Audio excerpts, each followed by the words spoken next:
we're back, and I am so excited. We've got a Lego showcase. I've got CJ with me and Phoebe Arcilla, and we're going to talk about the Women's Brick Initiative. And so, just to start off, I need to tell you all, one of my favorite memories from a child was literally my 9th birthday. I got a big box of, well, big for me at the time, because, you know, whatever, but a box of Lego. And it was for my birthday, and it was wrapped in like Sunday comics my godmother had gave me. And that was a little bit too long ago for me to say out loud how long that was, but that's how long Lego has been around, and I still get excited about it. So when I saw this was an option on our showcase, I'm like, ooh, that's fun. So what I want to know is what initially sparked your interest in Lego? That's interesting because that's very close to my villain origin story. Yeah. Young me loved Legos. My poor parents were like, would you like a Barbie? And I was like, I want the Lego. And they're like, but we don't know which ones you've got. And I was like, it doesn't matter. I'll take more. All the Lego. All of the Lego, right? So what happened was my whole family, everybody pitched in for one Lego set for me for one Christmas. Right. And it was the 1984 King's Castle. The first grayscale castle. It's about this big, which for back then was ginormous. Yeah. And I've been hooked ever since. So 5-year-old me just got that castle. I still have that castle to this day. Okay, but do you take it apart and put it back together again multiple times? Oh, okay. And the parts have been used for everything. Sweet. That's right. For me, it was a little different. Like my brother would have them, and I would steal them. Oh, nice. That's about it. And then as I got older, I'm an educator, so when kids wanted to do something challenging, and instead of RC cars, I actually said, let's look into EB3s, which are Technic Lego. Ooh. So we did. We started doing that, and I started training with that. And then I realized about 4 years ago only that you could use a Lego for so much more and start collecting. So I started collecting technically for myself about 4 years ago. So For both of you, I have this vision of like at least one room in your house that's nothing but like shelves of Lego. Am I far off? Or no? Mine's called a house. Okay. Yeah. I said at least. Mine's a house. Okay. Mine's I called definitely the bonus room. Sorry. Right. No, I bought my house with my knowledge that I'd be hardcore building in mind. So like, I have one room that's got parts. There's just parts everywhere. I mean parts everywhere. And then there's another room that has all of my books, because books are important. Of course. And then all the Lego is on, like, in front of the books, so I can't actually get to the books without moving the Lego. And then there's the downstairs that has all my large display pieces that, because, like, I build, like, 3.5 by 3.5 foot pink castles, and huge. Oh, my gosh. Yes. And bigger. They're going to get bigger. So, and then you're going to have your own room, right? Yeah, I have my own room. My fiance has his own room, too. We both are collectors, but I'm a mock builder. Oh. So my own creation is what I do. And so, so I have a pink castle, and that's how we connected at one of the last cons we were at in BC. And mine was about 3 feet by 2 feet and had 6 floors. It's just amazing. I love it. So that's a phrase I haven't heard before, my own collection. So My own creation. that kind of like, I assume that means like homebrew, like your own designs? Yes. Yeah. So we call ourselves Adult Fan of Lego. Okay. And so you'll hear us refer to each other as like AFOLs. And the other terminology is mock, which is my own creation. Okay. And that means that like I'm an adult fan of Lego who creates my own stuff. So I'm an AFOL who builds mocks. So jargon is a thing. Okay. Yeah, with every fandom. So it actually leads into one of my questions was your feelings on like kits versus what I originally was thinking homebrew, but like mocks. Kits versus mocks. Where is there a thing about that? Where do you fall on it? We're all hobbyists, so it's just a genre of the hobby. Okay. So for sets, they're like training places for us mostly, and that for me too. So I did collect a lot of sets, and then started creating my own because the sets inspired me as well. Very nice. So yeah. Sweet. Yeah, they're just different ways of enjoying the art, right? Because Lego is art. 100% Lego is art. And the sets will give you, every single set that you build gives you so many different like build tactics and building capabilities, right? So like you've got, the classic little duck. Oh, That, you know, we've all Lego built like works. 4 billion times. Yeah, Yeah. it's very easy. You've got little Phoebe's micro tree house, right? So like you can build a whole bunch of different things with sets and then learn the techniques. Like this is Caleb's build, Uh-huh. and I learned how to do like the little tire things. I'd never thought about using a one stud Uh-huh. to hold on a plate. Right? So I would have never thought of that without having played with the set. Right.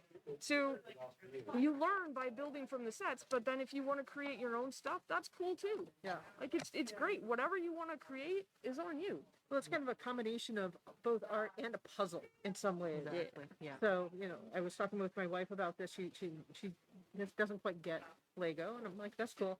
But like trying to explain like even with the kits, like the focus that you have and like finding all the pieces you need and like that kind of like zeroing in that happens. And I know it's a big stress reliever for me. So, Yeah. all right. So, what's your favorite Lego piece that you've built?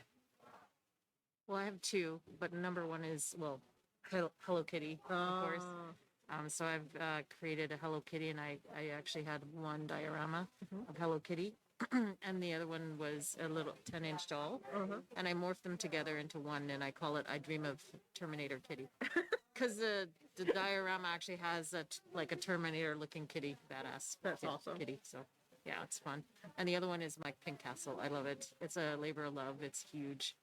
And It's version 3 now, so I Okay. keep changing it and morphing it into something else or adding something else on. Yeah. well, that is traditional with castles. You keep building them until you can fit everybody inside, I guess. Yeah, exactly. Well, and then you have to build the outer walls, and then you have to build the moats and the defenses. Right. Like, there's an awful lot of Legoing that goes on there. Because my favorite build for me is my giant pink castle. Right. So she actually builds in more of like what we call the bright pink, and I build in like more of the dark pink, which is Okay. like this color.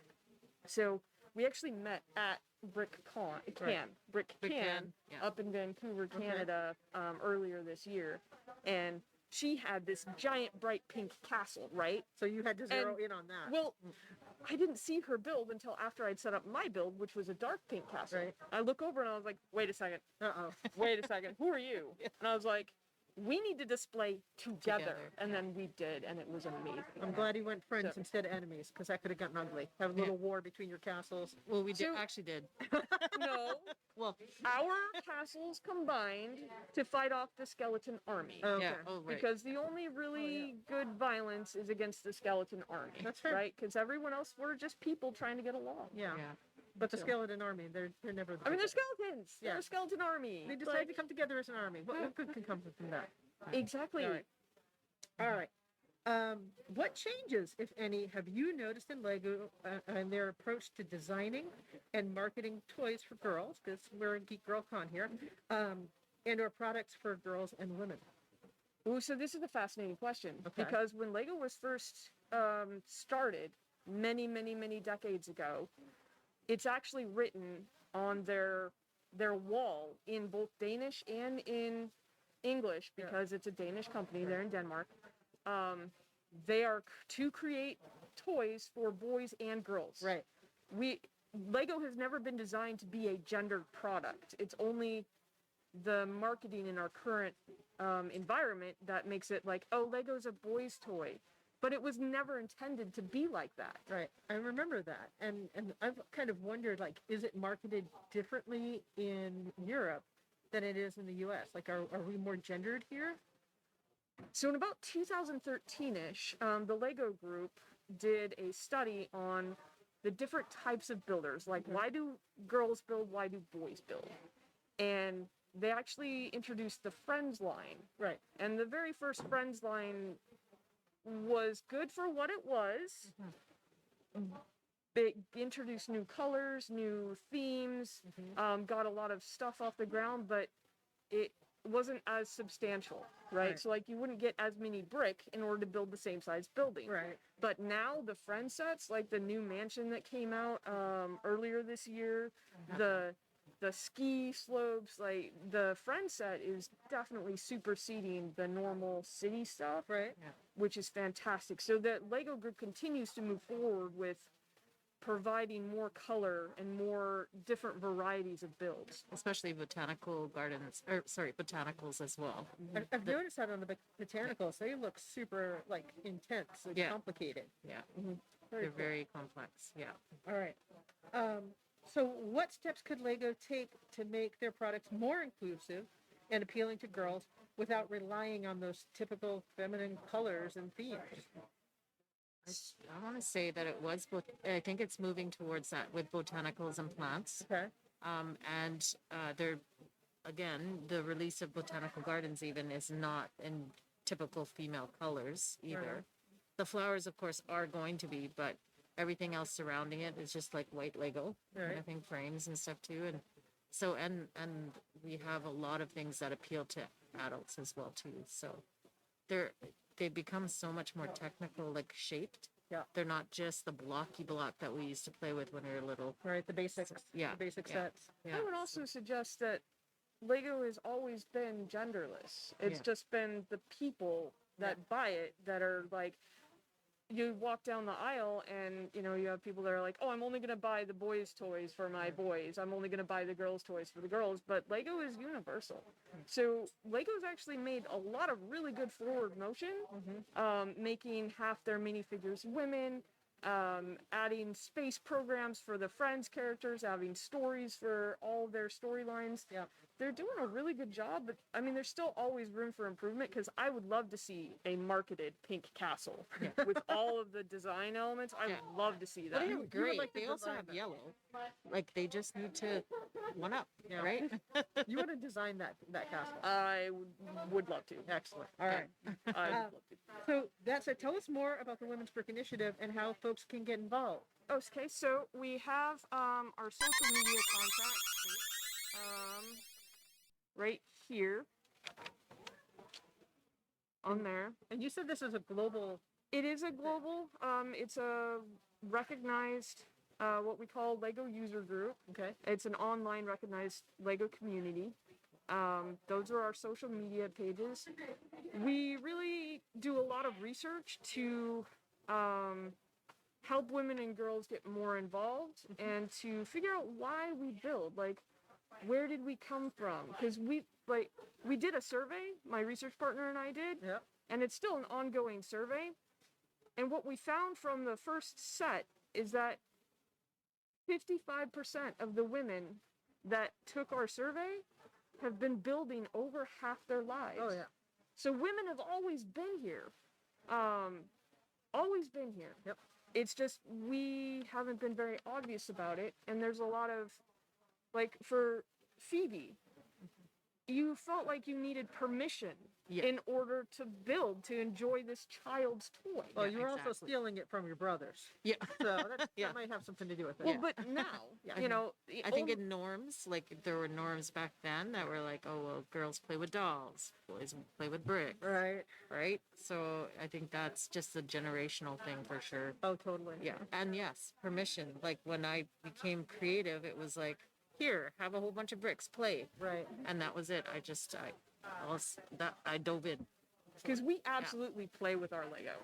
Like Phoebe and I, like we have had so many discussions about the stories we tell with our castles. Right. Like, okay, and then here's how my magic system works, and here's how the people interact, and like here's this person doing this.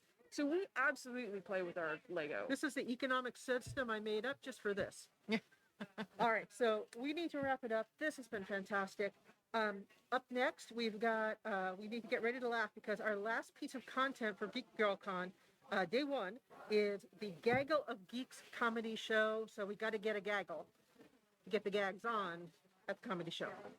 Sounds hilarious. Say that again. Yeah. All right. Thanks, Thank you so everybody. much. Thank you.